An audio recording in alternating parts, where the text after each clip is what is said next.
നമസ്കാരം. എല്ലാ ദിവസവും രാവിലെയുള്ള പ്രീ മാർക്കറ്റ് റിപ്പോർട്ടിലേക്ക് കടക്കാം. നമ്മൾ മാർക്കറ്റ് കഴിഞ്ഞ വെള്ളിയാഴ്ച ദിവസം ക്ലോസ് ചെയ്തതിന് ശേഷം കുറച്ച് കാര്യങ്ങൾ പ്രധാനമായിട്ടും സംഭവിച്ചു. ഇതിൽ ഏറ്റവും എടുത്തു പറയേണ്ടത് ഡൽഹി എലക്ഷൻ റിസൾട്ട് വന്നു. റോളിംഗ് പാർട്ടിയായിട്ടുള്ള BJP വലിയ ഭൂരിപക്ഷത്തോടെ വീണ്ടും 26 വർഷത്തെ ഗ്യാപ്പിന് ശേഷം ഡൽഹിയിലേക്ക് വരികയാണെന്നുള്ള ഒരു ന്യൂസാണ് ഇന്ത്യൻ മാർക്കറ്റിനെ സംബന്ധിച്ചുള്ളത്.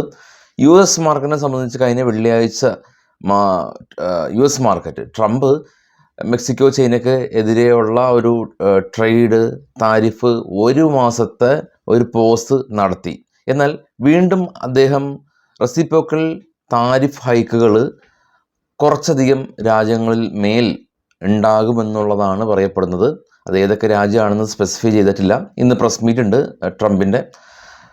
അപ്പോൾ അത് കാരണം US മാർക്കറ്റ് സീവിയർ ആയിട്ടൊരു ഫോളിൽ ആണ് കഴിഞ്ഞ വെള്ളിയാഴ്ച ദിവസം ഉണ്ടായിരുന്നത്. ഈ ഒരു ആഴ്ചയിൽ ഇന്ത്യൻ മാർക്കറ്റിലേക്ക് വരുമ്പോൾ ഇന്ത്യയുടെ പണപ്പെരുപ്പ നിരക്ക്, CPI ഇൻഫ്ലേഷൻ, ഭക്ഷ്യ പണപ്പെരുപ്പ നിരക്ക്, ഹോൾസെയിൽ പ്രൈസ് ഇൻഫ്ലേഷൻ, ഈ 2 ഡേറ്റ ഉണ്ട്. ഇന്ത്യയുടെ മാത്രമല്ല, ഗ്ലോബലി മറ്റുള്ള രാജ്യങ്ങളിലെ പ്രധാനപ്പെട്ട ഇങ്ങനെയുള്ള ഈവൻറ്റുകളുണ്ട്. അതായത് ഇന്ത്യൻ മാർക്കറ്റ് ഗ്ലോബൽ മാർക്കറ്റും ലോക്കൽ ക്യൂസും ഗ്ലോബൽ ക്യൂസും രണ്ടും സ്ട്രോങ് ആയിട്ട് മിക്സ് ചെയ്തിട്ടുള്ള ആ ഒരു അവസ്ഥയിലാണ് ഈ ഒരാഴ്ച മാർക്കറ്റ് ഉള്ളത്. ക്രൂഷ്യൽ തന്നെയാണ്. ഗ്ലോബൽ ഈവൻറ്റുകൾ പെട്ടെന്ന് നോക്കുകയാണെങ്കിൽ ജെറോം പവലിൻ്റെ സ്പീച്ച്, US ഇൻഫ്ലേഷൻ ഫെബ്രുവരി 12, ഇന്ത്യയുടെ ഇൻഫ്ലേഷൻ ഫെബ്രുവരി 12 ഉണ്ട്. അതുപോലെ തന്നെ ഇന്ത്യയുടെ WP ഡേറ്റ, UK GDP, ഇതെല്ലാം ട്രേഡബിൾ ടാബിൽ ഗ്ലോബൽ ഈവൻറ്റിൽ നമ്മൾ കൊടുത്തിട്ടുണ്ട്. ഇന്നലെ നമ്മൾ ഡിസ്കസ് ചെയ്തതുമാണ്. ഇനി ഗ്ലോബൽ മാർക്കറ്റ് നോക്കുകയാണെങ്കിൽ ഏറ്റവും താഴെ കാണാം US മാർക്കറ്റ് 2 ഡോയിൽ നാസ്ഡാക്ക് ഇടിഞ്ഞു, യൂറോപ്യൻ മാർക്കറ്റ് ഇടിഞ്ഞു, US മാർക്കറ്റ് ഇടിഞ്ഞു. ഇപ്പോൾ ട്രേഡ് ചെയ്യുന്ന ഏഷ്യൻ മാർക്കറ്റും ആ ഒരു മിക്സ്ഡ് സെൻറ്റിമെൻറ്റ്സ് ആണ്. US മാർക്കറ്റിൽ നിന്നുണ്ടായ ആ ഒരു നെഗറ്റീവ് സെൻറ്റിമെൻറ്റ്സിലാണ് ഇപ്പോൾ ട്രേഡ് ചെയ്യുന്ന ഏഷ്യൻ മാർക്കറ്റുകളെല്ലാം തന്നെ ട്രേഡിങ് തുടരുന്നത്. അതാണ് നമ്മുടെ മാർക്കറ്റിലുള്ള ഒരു മോർണിംഗിൽ നമ്മൾ വരുമ്പോൾ നമുക്ക് കാണാൻ സാധിക്കുന്നത്. ഇന്ന് കുറച്ച് സ്റ്റോക്കുകളുടെ വാർത്തകളിലേക്ക് പോകുകയാണെങ്കിൽ ഇത് വാർത്ത മാത്രമാണ്, ഇതൊരു ബൈ സെൽ റെക്കമെൻഡേഷൻ ഒന്നുമല്ല. BHEL കമ്പനിക്ക് അവർക്കൊരു പുതിയൊരു ഓർഡർ രാജസ്ഥാൻ സ്റ്റേറ്റ് ഗവൺമെൻറ് ഭാഗത്ത് നിന്ന് ലഭിച്ചു. ഭാരത് ഹെവി ഇലക്ട്രോണിക് കമ്പനിയാണ് BHEL. അതുപോലെ തന്നെ ഭാരത് ഇലക്ട്രോണിക് കമ്പനി, അവർക്കും ഒരു 962 കോടി രൂപയുടെ ഓർഡർ ലഭിച്ചു. LICയുടെ ബിസിനസ് പ്രീമിയം 21% കുറവ് ഉണ്ടായിട്ടുണ്ട് എന്നുള്ളതാണ് LIC പറയുന്നത്.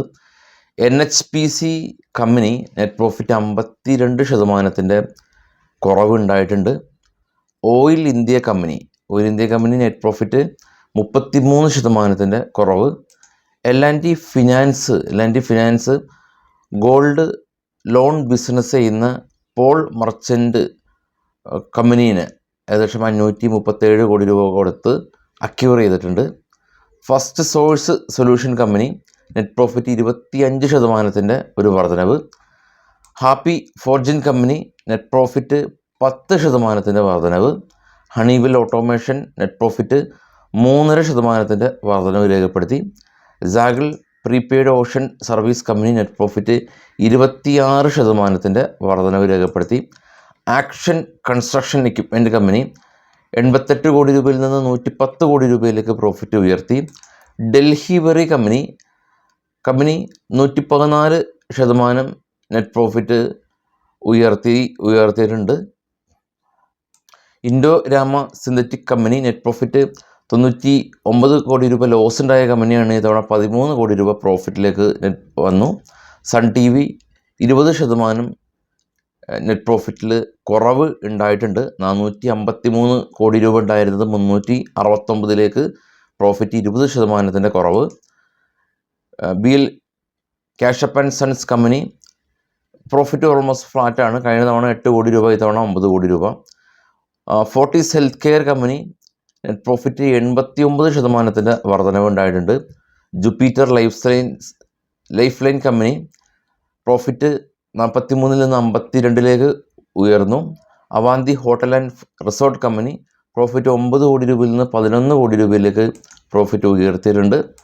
ഇതാണ് ഇപ്പോഴുള്ള മാർക്കറ്റിൽ ഉള്ള ഒരു പ്രധാനപ്പെട്ട സ്റ്റോക്കുകളുടെ വാർത്തകളും ഇപ്പോഴുള്ള മാർക്കറ്റിൻ്റെ ഗ്ലോബൽ അവസ്ഥയും വൈകിട്ട് 7 മണിക്ക് പോസ്റ്റ് മാർക്കറ്റ് എത്താം. Thank you.